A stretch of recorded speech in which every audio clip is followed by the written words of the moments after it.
For our local council and state government clients, one of the most difficult issues to deal with are general protections matters. Such claims have become a convenient tool for employees working in local councils or state government departments to avoid or even unnecessarily prolong legitimate performance management issues.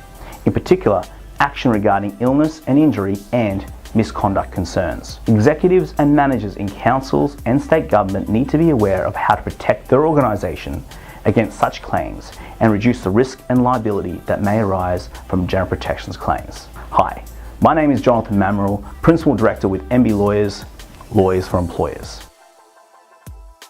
A recent case centred around 2 employees involved in an industrial activity, otherwise known as union activity. What is interesting, and this happens quite often, is that the council wished to take disciplinary action against the employees for performance shortfalls. However, trying to distance this disciplinary action, which would involve warnings, from the industrial activity was key to a successful defence. Now, the union argued the adverse action taken against the employees was the issuance of a notice of proposed disciplinary action. Further adverse action was a formal warning being issued. The employees made complaints to the union regarding unsafe spraying practices constituting industrial activity, a workplace right that had been exercised. The employees made complaints to the union regarding the outcome of performance appraisals constituting industrial activity, a workplace right that had been exercised. The adverse action taken was because of the exercise of the workplace right. For all councils, the reverse onus is a significant hurdle to overcome, and that is why it's integral to slow the process down and avoid attempting to performance manage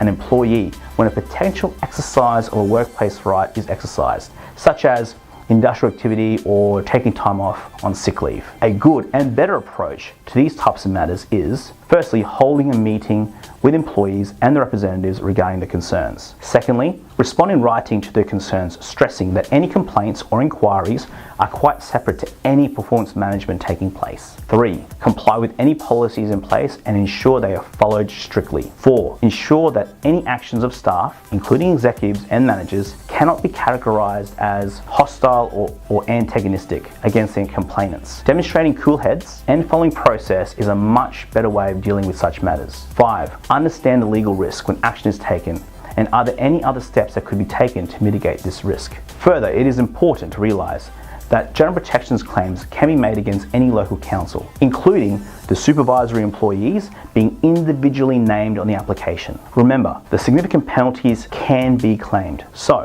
slow the process down, and local council or state government executives, HR and supervisors should be able to avoid 80% of the typical claims that come up. A general protections claim, due to the potential negative publicity that is associated with it, requires sound legal advice from experienced employment lawyers. If you'd like to know more or have any questions regarding this topic, visit our website at www.lawyersforemployers.com.au or contact us on 07 3876 5111.